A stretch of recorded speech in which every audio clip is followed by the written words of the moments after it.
সুন্দর দৃশ্য আঁকা কঠিন হলেও আমরা আঁকবো একেবারে সহজ কৌশলে। দেখতে পাচ্ছেন A4 সাইজের আর্ট পেপার।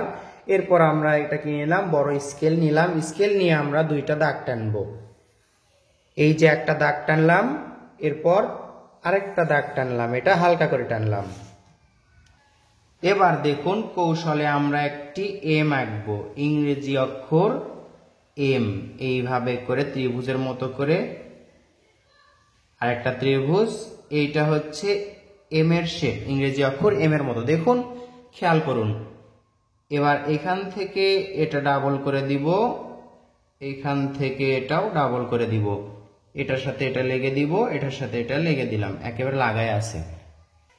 এবার দেখুন এখান থেকে আরেকটা দাগ টানলাম, এটা যেরকম এটা সেরকম, একটা দাগ এখানে, এরপর এখানে একটা দাগ, এই দাগের থেকে এটা একটু বড় হলো।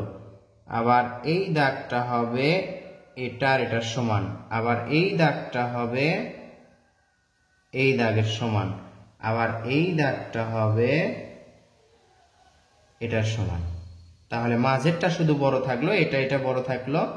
দেখুন এটার সাথে এটা লাগাই দিলাম, এটার সাথে এটা লাগাই দিলাম, আবার এটার থেকে এভাবে লাগাই দিলাম, এটা থেকে আবার এটা লাগাই দিলাম। সুন্দর একটা ঘরের শেপ হয়ে গেল। আপনারা খেয়াল করুন, এখানে দেখুন আমরা এখানে একটা জানালা আঁকবো। সুন্দর একটা জানালা আঁকলাম, এইভাবে মাঝে একটা দুইটা তিনটা দাগ দিলাম। আবার এখানে আমরা দরজা আঁকবো, দরজার ডাবল দাগ এখানে দিলাম, এর উপর একটা দাগ দিয়ে এর মাঝে সোজা একটা দাগ। আবার এখানে আমরা একটা জানালা আঁকবো। তাহলে দেখুন সুন্দর দুইটা ঘর হলো সহজ কৌশলে।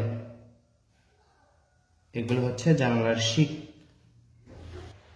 এই যে এখানে ফাঁকাটা দেখতে পাচ্ছি, এখান থেকে সোজা একটা দাগ উপর দিকে তুলে দিব, আবার এখান থেকে আরেকটা দাগ তুলে দিব। উপর দিকে গেলে কিন্তু দাগটা শুরু হয়ে যাবে। এভাবে উপর দিকে তুলবো, আবার এটা সোজা করে রাখবো। দেখুন এটা আমরা এখান থেকে ডাবল করব। নির্দিষ্ট মাপ কিন্তু এখান থেকে আমরা বুঝতে পারছি। এবার এখান থেকে ঘুরে ঘুরে আমরা এখানে গাছের পাতা আঁকবো।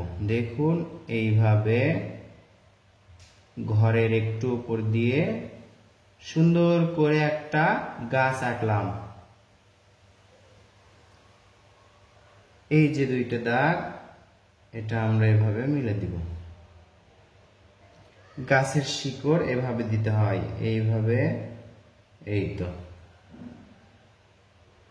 ঘরের পিছনে একটা তাল গাছ আঁকবো আমরা। এভাবে একটা দাগ তুলে দিব, এখান থেকে আরেকটা দাগ তুলে দিব।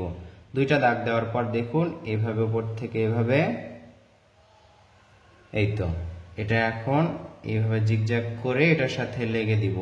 আবার এখান থেকে একটা দাগ, এখান থেকে আরেকটা দাগ দুই দিকে দিলাম, এটা এভাবে এটার সাথে লেগে দিলাম, এটার সাথে লেগে দিলাম। উপর দিকে এভাবে একটা, এভাবে একটা। এটা হচ্ছে তাল গাছ আঁকার একেবারে সহজ পদ্ধতি বা কৌশল। গাছের এই মাঝে এভাবে একটা একটা করে দাগ দিলে সুন্দর লাগবে। তাল গাছ আঁকা হলো। এইবার আমরা এই পাশে ফলের পালা আঁকবো। দেখুন কিভাবে এখান থেকে ধরলাম, একটু গোল করে উপর দিকে নিয়ে যাব, আবার এখান থেকে গোল করে নিচের দিকে নিয়ে আসব। এই তো হলো ফলের পালা। এভাবে নিচে একটু ঢেউ ঢেউ করে দিব হালকা, আবার এখান থেকে উপর দিকে একটা সোজা দাগ তুলে দিব, আবার নিচে নিয়ে আসব। এর উপরে গোল করে দিতে পারি আমরা। এবার এই যে দাগ দেখতে পাচ্ছি, এই দাগ এখানেও আছে, এখান থেকে আমরা শুরু করব। বাঁ দিক থেকে শুরু করলে সুবিধা হয়। আবার এখানে দেখুন, এই তো এখান থেকে এভাবে করে উপর দিকে যাব, আবার নিচের দিকে আসব। এগুলো দেখতে পাচ্ছেন, এটা হচ্ছে দূরের গ্রাম বা পাশের গ্রাম। খালি চোখে এখান থেকে দেখলে এরকমই দেখা যায়। এগুলো হচ্ছে গাছপালা। এবার একটা জিনিস খেয়াল করুন, এখানে আমরা একটা নদী আঁকবো। এখান থেকে এভাবে ফলের পালার কাছে নিয়ে আসব, এরপর এদিকে যাব, আবার এদিকে যাব, আবার এদিকে যাব, আবার এভাবে, আবার এভাবে, এভাবে করে আমরা নদীর পাড় আঁকবো। নদীর পাড় আঁকার পর এই দাগটা আমরা ডাবল করব। দেখুন এদিকে যাবে, আস্তে আস্তে ডাবল দাগটা শুরু হয়ে যাবে। আবার এখানে দেখুন এটা একটু মোটা হবে, এটার থেকে এটা আরেকটু মোটা হবে। ডাবল দাগটা এটা আরো মোটা হবে, কারণ কাছের জিনিস বড় দেখা যায়, দূরের জিনিস ছোট দেখা যায়। শুরুতে যে দুই দাগটা আমরা দিয়েছিলাম, এই দুই দাগটা আমরা এখন মেশাবো। দেখতে পাচ্ছেন রাবার দিয়ে এই দুই দাগটা আমরা মেশাচ্ছি। এখানে আমাদের দুই দাগের অনেক প্রয়োজন হয়েছে, সেটা আমরা ড্রয়িং এর মধ্যেই বুঝতে পারছি। এখন এখানে কতটুকু মেশানো প্রয়োজন হলো দেখুন, আর কতটুকুর অপ্রয়োজন।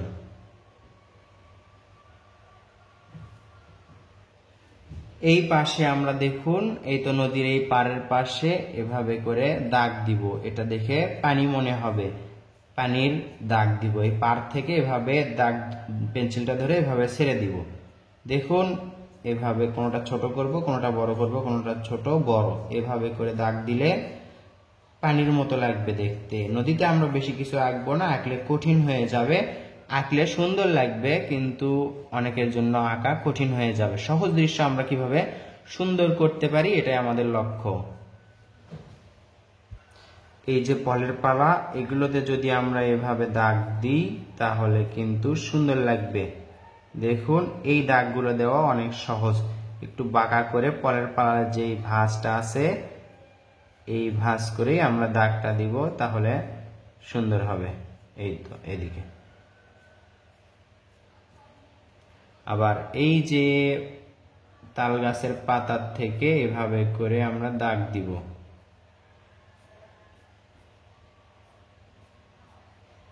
এভাবে করে দাগ দিলে তালের পাতা সুন্দর লাগবে।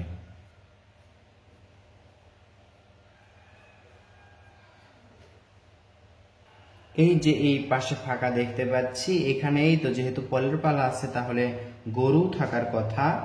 এজন্য আমরা এখানে একটা গরুর চারি আঁকবো, মানুষ আঁকবো না বা গরু আমরা আঁকবো না। আঁকার কোনো প্রয়োজন নেই, আঁকলেই কঠিন হয়ে যাবে। এই তো দেখুন এটা আমরা ডাবল করে দিলাম, চ্যাপ্টাকৃতির গোল করলাম এবং দুই পাশেরটা আমরা ডাবল করে দিলাম। এভাবে ডাবল করার পর এখানে দেখুন গোল করলাম, আবার এখান থেকে এভাবে। তাহলে এখানে একটা চারি হলো, এই পাশে খুঁটি, এখানে খুঁটি, আবার এখানে খুঁটি, এখানে খুঁটি। এখানে গরুকে খাবার দেওয়া হয়। এবার দেখুন সহজে আমরা আকাশে সাদা মেঘ আঁকবো। এভাবে করে দাগ দিব। এই তো কোনোটা বড় কোনোটা ছোট, উপর দিকে নিয়ে যাব, আবার নিচের দিকে আসব। এভাবে করে সুন্দর একটা আকাশ আঁকা হবে।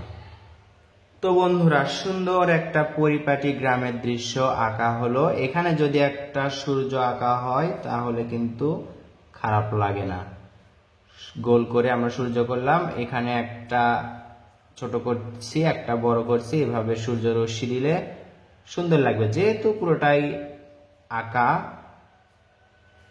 এই তো এভাবে কৌশলের দৃশ্য আঁকুন, তাহলে আপনার জন্য অনেক সহজ হবে। নিজে আগে আঁকা শিখুন, এরপর ছোট্টদেরকে বা অন্যদেরকে আঁকানো শেখাতে পারবেন।